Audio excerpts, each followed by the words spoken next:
Spending time with God every day is a discipline. It's not always easy to do.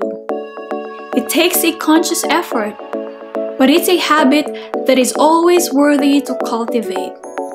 Hi everyone, my name is Kaye Ramos and welcome to my channel. On today's episode, I would like to talk to you about daily quiet time with God. What is it? Why do we need one? And tips and ideas on how to improve yours. You may call it daily devotion, personal fellowship with God, daily meeting, whatever. The most important thing is to have daily time with God.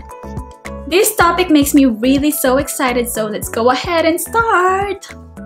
First of all, what is daily quiet time with God? Daily quiet time is time set aside for God to have a daily personal fellowship with Him through His Word and prayer. Now, question, is daily quiet time the same thing as Bible study? For me, it depends on your objective.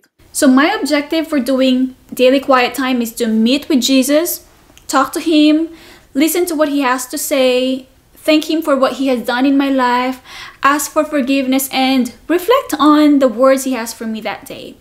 I sometimes use a simple and quick Bible study method, just like the praise method, which I shared from my last video, or I just simply do scripture writing and daily pages with Jesus. On the other hand, my objective for doing Bible study is to know more about God, dig deeper into His Word in order to know His truth and promises. This is more in-depth and labor-intensive and requires a longer time, so I usually do it during my Sabbath day. Major question, why do we really need to have a daily quiet time with God? Simple analogy, if you love a person, don't you want to spend time with that person? Similarly, if you love God, you gotta be willing to invest time and effort to know Him more and grow a deeper relationship with Him. By doing so, you'll better understand His will for your life. You'll gain wisdom and understanding on how to go through life. You learn how to recognize His words. You have a sense of hope and direction, but most importantly, you will know His truth and not get easily deceived by other people. Now that we have that in place, let's start first with the essentials of daily quiet time. Let's go! First one, of course, is to find a consistent time with Jesus. So establish a time for your daily quiet time and make it a regular appointment. So avoid rushing because your mind will find it hard to focus when you try to cram it in a small amount of time. But you don't have to make it long either. The most important thing is uninterrupted time so you can get in your zone and easily understand what you are reading. Wise tip to help you be more consistent, meet Jesus in the same place every day. So make it non-negotiable. Gather your materials in advance and then put them on that spot so you don't have to waste time looking for them. By consistently doing that, you are creating a trigger that would associate that spot for your daily quiet time with God. You may experiment the time of the day and spot that works for you. Some people do it when they have extra time, but for me, just like tithes, if you already set it aside for that, then it's a lot easier to keep up. Second essential is to read the scripture. You want scripture to play a big part in your daily quiet time. Remember that one of the goals is to know more about Jesus, and in order to do that, we have to allot time in order to read the Bible. Remember what He said in Matthew 4 verses 4? But He answered, "Man shall not live by bread alone, but by every word that comes from the mouth of God." For beginners, it's a lot easier to read first than an in-depth study. You may want to invest in a study Bible because it has a few notes and explanations but will not overwhelm you.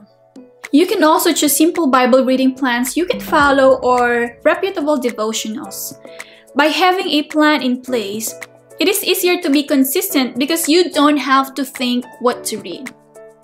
I've already made different videos about how to read your Bible consistently, how to read it an entire year, and Bible tools and supplies that you can use in order to improve your Bible study. I will put the links in the description box below so you guys can check them out. Third essential is to pray and reflect. Since daily quiet time is a fellowship with Jesus, you want to be able to talk to Him and hear from Him. You do this by beginning it with a prayer for Him to give you wisdom.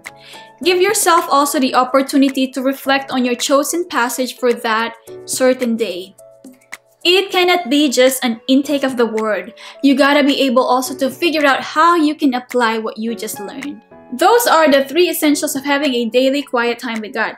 Now, I will share with you some tips and ideas that you can incorporate with these 3 in order to inspire you to spend more time with Jesus. So you can mix and match to see which one works for you.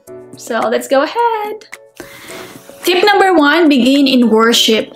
There are times when we find it difficult to do our daily quiet time. So you can create a music playlist to help inspire you and invite the presence of the Holy Spirit. Sometimes having the right music sets up the mood and it moves our spirit to talk to Jesus. You can sing or simply recite phrases that worship God. I like the instrumental version of some hymns and worship songs. I have a playlist installed in my old MP3 so I won't get distracted playing it on my phone. Second, start with affirmations. Affirmations are great ways to remind ourselves of who Jesus is and who we are in Him. So they can remind us of the many truths and promises of God. You can create your biblical affirmations or download something online. I actually made an I Am Biblical Affirmations that you guys can check out. I will put the link below. So recite your affirmations aloud every time you do your daily quiet time. Affirmations can strengthen our spirit as we declare out loud the promises and truth of God. So if you keep doing it, you'll be able to memorize it in no time. Bonus tip! If you are doing biblical affirmations, you will also be able to memorize several Bible scriptures at the same time. Tip number 3 is to start a prayer journal or prayer wall. If you find it hard to pray, like praying quietly like that, you can write down your prayers in a simple notebook, or you can start a prayer wall, just like in the movie War Room. By doing that, you are giving yourself the chance to talk to God and reflect as you write. I actually have a video on how I improve my prayer life by writing my prayers down. You can use a regular notebook or have guided journals like this one. Prayer wall, just like in the movie War Room, is a good visual to write down your prayers. You can use sticky notes or small notepads and write your prayers there. Tip number 4, start your day with a grateful heart. So this is not just a cute or feel-good quote. Starting your day by giving thanks to God helps you put things in the right perspective. It reminds you of the many blessings you have and helps you steer away from the negativity. You can allot a specific journal for it or just include it in your prayer journal. I usually have my daily quiet time with God in the morning and I always thank God through prayer. But during nighttime, I write in a gratitude journal just like this one to help me end the night better. It is also a great way to see all the blessings I have in one spot. Shameless plug! I have actually designed and created this gratitude journal. It is good for 1 year and you can write the things you are grateful for daily.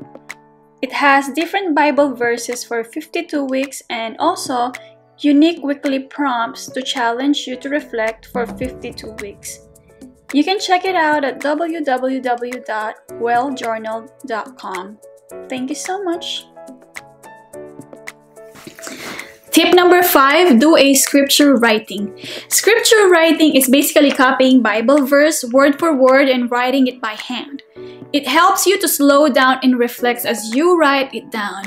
So I won't go in depth about this because I already have a video which talks more about it. So please check it out. It's probably here or in the description box below. Tip number 6 is to do a daily pages with Jesus. So this is one thing that I consistently do every day. Sometimes it incorporates everything from scripture writing, prayer, and reflection. So the idea is like writing a letter or diary, but you are addressing it to Jesus. I usually do it after my Bible reading because that gives me the time to reflect on the scripture I've read.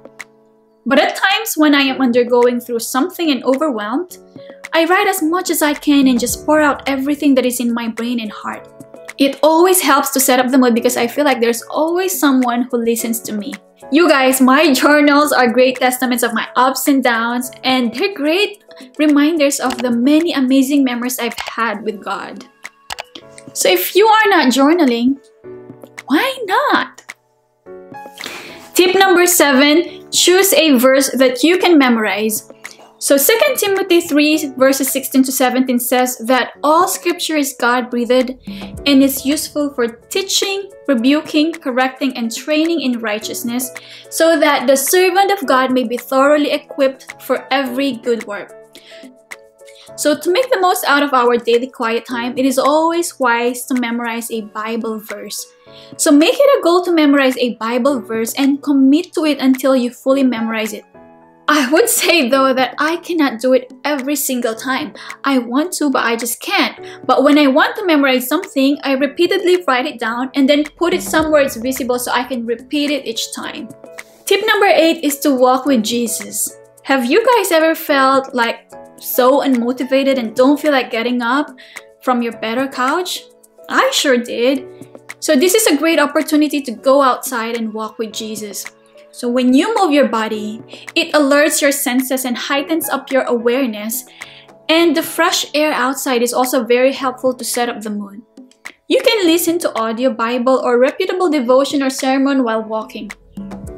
You can also try memorizing a Bible verse or simply just talk to Him. I like doing this especially during summer or spring because there is something so inspiring when you go outside and see things are blooming. Tip number 9, this is my last tip for today, guys. Listen to a reputable sermon or podcast. There will be days when it will be difficult for us to open our Bible, and there will be times when the lies of the enemy are so powerful that we find them really overwhelming. God uses messengers who are gifted with spiritual knowledge and wisdom to deliver His message to us. Sometimes God uses a pastor or speaker to meet us in the daily quiet time to help us in what we are going through. I also have times when I don't want to touch my Bible. I have times when I just want to lie down the whole day and not do anything. So during those times when I hear a sermon, it feels like I am being counseled by the wise men of God, and also they give me a loving rebuke when I become a fool of myself. So I find that after listening to a sermon or preaching, I later find the enthusiasm to do my daily quiet time again. That's it, guys. Those are my tips for you in order to inspire or help you improve your daily quiet time with God. I was thinking of splitting it into 2 videos, but I really want you to get something from it. So I'm really passionate about this topic because this habit really helped me in so many ways with my relationship with God and also with my personal life. So please comment down below what practice you have for your daily quiet time. Share it with us. And as always, if this video helps you, please like it because that surely inspires me to create more quality content. And of course, consider subscribing and hit that bell button so you will be notified on my future videos. All the resources mentioned here in this video are all in the description box below, so feel free to check that out. Again, this is Kaye Ramos, and thank you so much for giving me your time today and watching. See you guys again next time!